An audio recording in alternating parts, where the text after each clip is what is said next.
अस्सलाम वालेकुम स्टूडेंट्स। आज का हमारा टॉपिक है फ्रेगमेंटेशन। फ्रेगमेंटेशन होती क्या है, ये सबसे पहले स्टार्ट करते हैं। In contiguous memory locations when the process come into the memory space is allocated to them, यानी कि जब मेमोरी में प्रोसेस रैम से यानी कि आता है और प्रोसेस मेमोरी से रैम में जब प्रोसेस आता है तो उसको क्या होता है, कुछ स्पेस एलोकेट होती है। These spaces in RAM are divided either on the basis of fixed partitioning और dynamic partitioning, यानी कि दो तरह से जो मेमोरी को रैम को डिवाइड किया जाता है स्पेस को। एक तो फिक्स होती है यानी कि 2, 4, 6, और एक होती है डायनामिक पार्ट, यानी कि जितने मेमोरी का प्रोसेस को जितनी किसी एक प्रोसेस को जितनी मेमोरी चाहिए होती है वो उतनी ही मेमोरी एलोकेट करते हैं। As the process get loaded and moved from the memory, these space get broken into small pieces of memory that it can't be allocated to the coming process. This problem is called fragmentation, यानी कि जब process load होता है और move होता है किसी भी मेमोरी में से, तो उसको क्या कहते हैं, उस मेमोरी को स्मॉल पीसेस में डिवाइड कर दिया जाता है। जब उस मेमोरी को स्मॉल पीसेस में डिवाइड किया जाता है तो जो हमारी मेमोरी बच जाती है उससे हम किसी और प्रोसेस के लिए एलोकेट नहीं कर सकते।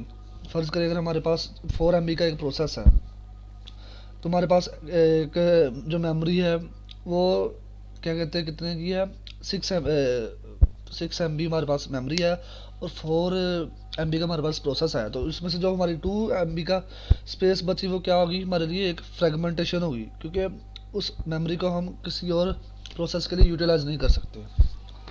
आए अब पढ़ते हैं प्रॉब्लम। फ्रेगमेंटेशन बेसिकली होती क्या है, इसकी डेफिनेशन प्रॉपर क्या है।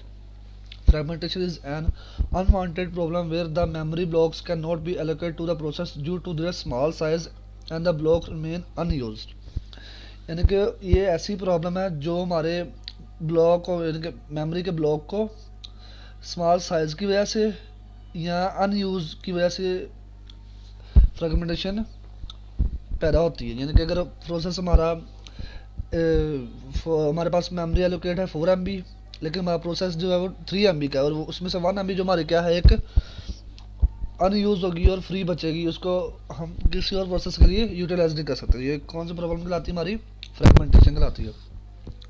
It can be also understand as when the process are loaded and moved from the memory, they create free space or hole in the memory, and these small blocks cannot be allocated to new upcoming process and result in inefficient use of memory। यानी कि ये वो हमारे लिए ये memory को ऐसे कर देती है कि जो हमारे प्रोसेस को जितनी मेमोरी चाहिए होती है हमारे पास उतनी मेमोरी अवेलेबल नहीं होती, तो फिर ये अनयूज़ हो जाती है और एफिशिएंट या मेमोरी का यूज़ हो जाता है, यानी कि हमारी ये जो मेमोरी होती है बेकार पड़ी जाती है। तो न्यू आने वाला हमारा जो प्रोसेस होता है वो इसमें एडजस्ट नहीं होता, तो फिर इसको हम फ्रेगमेंटेशन कह देते हैं। बेसिकली फ्रेगमेंटेशन की 2 टाइप्स हैं, एक है इंटरनल फ्रेगमेंटेशन और दूसरी है एक्सटर्नल फ्रेगमेंटेशन। इंटरनल फ्रेगमेंटेशन क्या होती है, in this fragmentation the process is allocated a memory block of size more than the size of the process. Due to this some part of memory is left unused and this case internal fragmentation।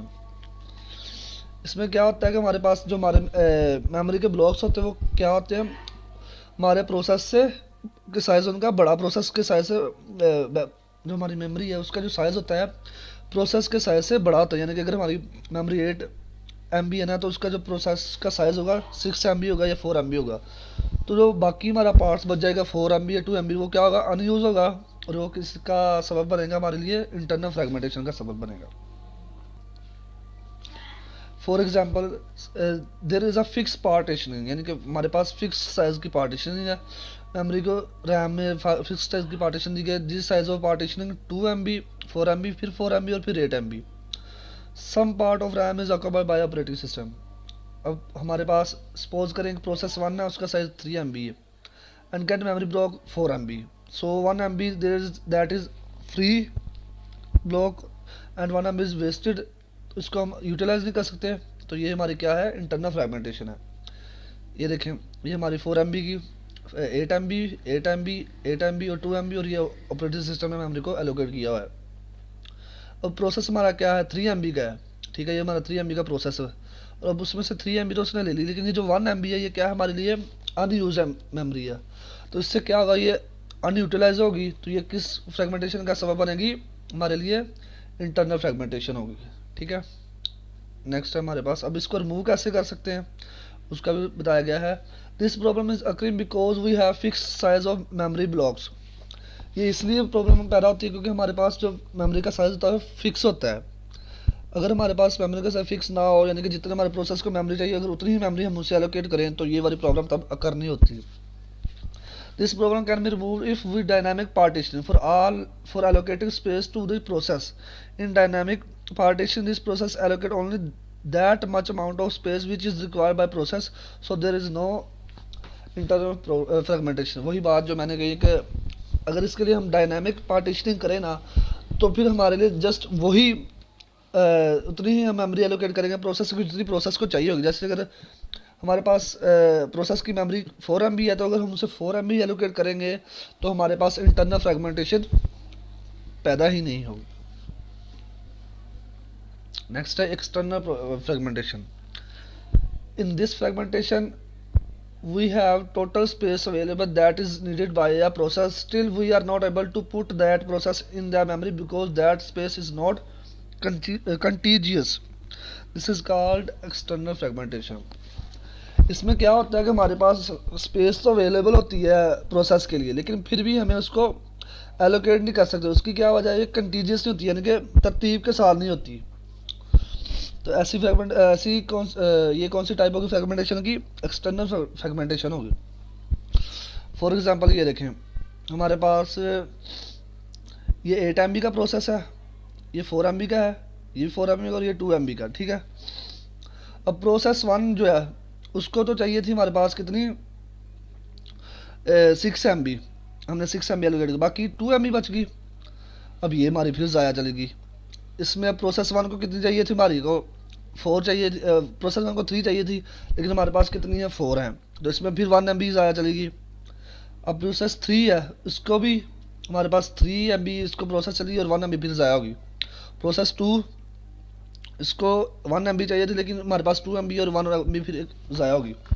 हमारे पास total MB कितनी बची, 2, 3, 4 and 5 MB फिर बच गई है, और बाकी हमारी सारी यूटिलाइज होगी। लेकिन अगर फ़र्ज़ करें हमारे पास एक ऐसा प्रोसेस आता है जिसको हमने देनी है 4 MB का एक प्रोसेस आता है, हमारे पास बची तो 5 ही हैं, लेकिन हम उस 4 MB के प्रोसेस को एलोकेट नहीं कर सकते। उसकी रीज़न क्या है कि ये जो सारी की सारी मेमोरी है जो हमारी डिफरेंट जगह पे पड़ी हुई है, ये एक जगह पे तरतीब से नहीं पड़ी।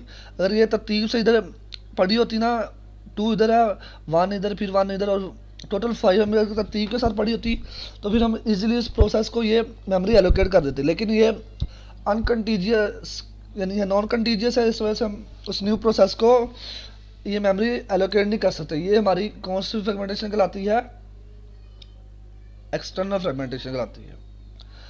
अब इन एक्सटर्नल फ्रेगमेंटेशन को कैसे हम रिमूव करते हैं, उसका मेन बेसिक तरीका क्या है, पेजिंग और सेगमेंटेशन। पेजिंग और सेगमेंटेशन की मदद से हम एक्सटर्नल फ्रेगमेंटेशन को रिमूव करते हैं। अब आपने आज पढ़ा है फ्रेगमेंटेशन क्या होती है और उसकी टाइप्स। जो हमारी फ्रेगमेंटेशन 2 टाइप्स हैं, एक इंटरनल फ्रेगमेंटेशन और दूसरी है एक्सटर्नल फ्रेगमेंटेशन। इंटरनल फ्रेगमेंटेशन को तो हम क्या कहते हैं, उसे रिमूव करते हैं किससे, डायनामिक पार्टीशनिंग से। ठीक है, और जो एक्सटर्नल फ्रेगमेंटेशन उसको हम किससे रिमूव करते हैं, पेजिंग और सेगमेंटेशन। ये था हमारा आज का टॉपिक। अगर किसी को कोई क्वेरी है तो वो मुझसे बाद में पूछ सकता है। ओके, अल्लाह हाफिज़।